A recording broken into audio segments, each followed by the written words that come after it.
What's up, everybody? How's it going? So, the Seahawks season is over.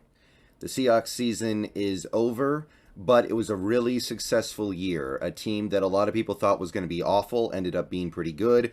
They had a winning record. They made the playoffs. We've got some things to feel good about, and most importantly, the future seems bright. So, even though the Seahawks season is now over, there is some reason for optimism going forward with this team. So, I thought it would be fun to do an end of year series where I talk about the best players on the Seahawks. And we're going to do a top 10 list of the best players on the 2022 Seattle Seahawks.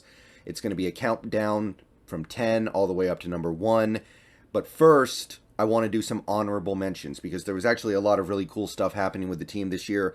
I want to shout out more than just the 10 players. So this video is going to be all about the honorable mentions for the best players on the Seahawks this year. And we're going to briefly talk about each guy, and we're going to talk about what they brought to the table this year, what they did that was so impressive. We're going to talk about all the stuff that is exciting, and then we're also going to talk about what they might be able to do going forward in the case of most of these players, because most of these players, relatively young, have a bright future in front of them, and there's an opportunity for them to continue to make big contributions to even better Seahawks teams than this one. So we're going to do 5 honorable mentions for the Seattle Seahawks in 2022. Basically, you could look at it as like from 15 to 11, and then after that, going forward in this series, we're going to start counting down from 10 all the way up to 1.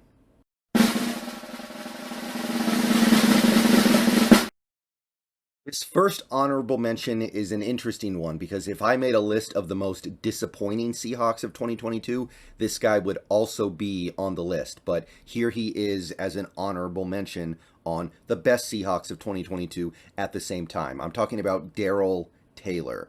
What an interesting season this guy had. His third year in the NFL, his second year actually playing in the NFL. I had such high hopes at the start of the year. I thought he was going to be a Pro Bowl type player.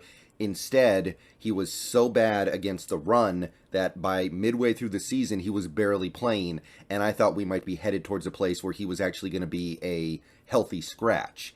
But he makes this list because at the end of the day, I cannot deny his positive contributions to the 2022 Seattle Seahawks. He came on strong at the end, and by the way, I should say, I think he had maybe his best game of the year, well, second best game of the year against the Denver Broncos in week 1, which was a game that was really important for us to win.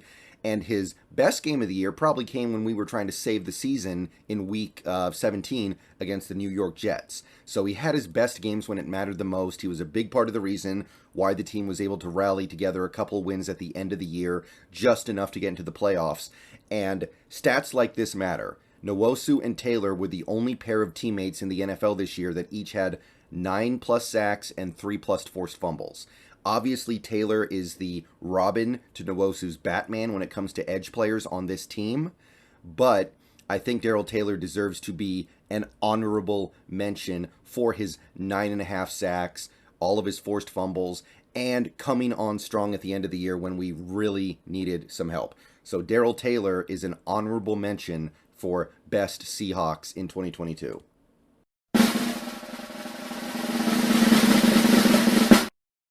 Sometimes when it comes to players, less is more, and I can definitely say that is the case with Michael Dickson. And I want to say, before I start talking about Dickson as a player, I am very grateful that the Seattle Seahawks did not punt him until his leg fell off this time. After a season in 2021 where he ended up punting the ball 83 times, that number went all the way down to 66 in 2022, which was the second fewest punts he's had in a season in his career. And when you add the extra game, probably puts him in line for about the most efficient use of a punter the Seahawks have had since drafting Michael Dickson back in 2018.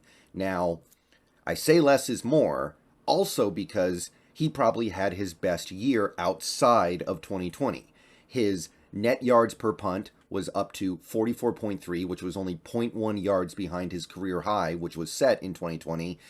And he also had one of his best years ever in terms of preventing return yards. So when you take a look at the correlation between the effectiveness of Michael Dickson and how often he has to punt, you can really see that less is more. Also, he only had 3 touchbacks on the season, which was by a pretty significant margin, a career low. The pinned inside the 20 percentage was a career low for him as well, which often indicates that maybe he's not having his best year, but I actually think, other than, of course, 2020, he did have his best year. He wasn't always put in the best situations. He did have that one short stretch of the season where he actually had either a muffed punt or a blocked punt in 2 straight games. But overall, this was Michael Dickson at his best, and he is definitely an honorable mention for the 2022 Seattle Seahawks this year. Excellent year from the punter.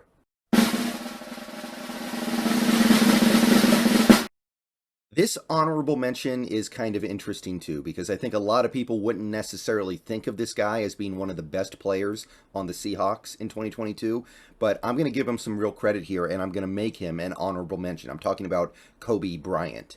Now, Kobe Bryant played the entire year, in my opinion, out of position, doing nickel cornerback stuff when his native skill set is as an outside corner. He might even be a better safety than a nickel corner, but we needed a nickel corner, so he went out there and did the best that he could. And the best that he could was obviously not anything that will get him on an all-pro team. He did give up a decent amount in coverage. He did allow like a 75 completion percentage when he was in coverage.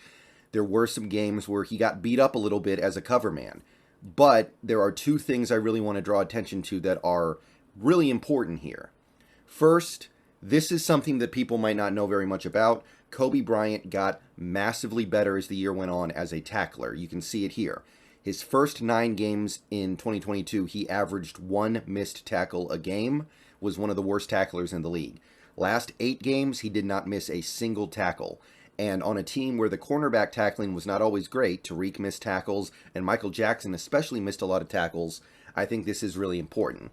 Now, the other thing is the thing that everyone knows about. He almost led the league in forced fumbles with 4. Only Hassan Reddick and Alex Highsmith had more with 5 each. He was actually tied with 4 with a fellow Seahawk Daryl Taylor.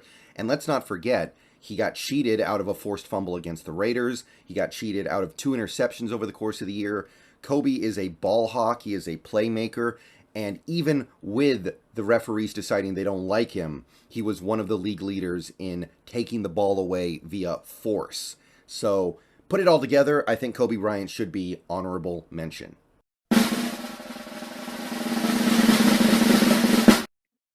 This next one is also going to be a little controversial, I think, just because a lot of people have been down on this guy during the season. And at one point in the year, I think there was definitely a reason to be down on this player. We're talking Quandre Diggs, the 2-time, now 3-time Pro Bowl safety who had a lot of Seahawks fans irritated this year between the dropped interceptions early on and the missed tackles throughout the entire year. And I'm not here to dismiss those things, but I want to point out a couple things about Quandre Diggs that I think makes him a clear honorable mention for 2022 on Seattle. Number 1, he still had excellent cover numbers. These are the PFF numbers. They're a little different than the PFR numbers. Whichever site you use, Quandre Diggs was one of the best safeties in the league in coverage. And let's remember what he's working with here. A very lackluster pass rush, and there were some real problems at like the other safety spot this year. We had Ryan Neal for a while. He was playing really well, but then Ryan Neal gets hurt. You're putting out Jonathan Abram. You're putting out Teez Tabor. It's tough for the other safety when one of your safety spots is in such flux. That's not the way it was supposed to be this year. We were supposed to have an all-pro level player at the other safety spot in 2022. So Quandre Diggs locked down in coverage despite that. And at the end of the year, by the way, he still had 4 interceptions, which is just 1 less than what he had the previous 2 years. And he played every snap in 2022 for the Seahawks. Every single snap on defense for the Seahawks he played. So there's something to be said for availability. And ultimately, you can't really say his job is to tackle. He's a free safety. His job is to take away stuff from over the top, prevent the big play, and he did a great job of that. I don't think he's top 10. I think he's close. I'm giving him honorable mention for 2022.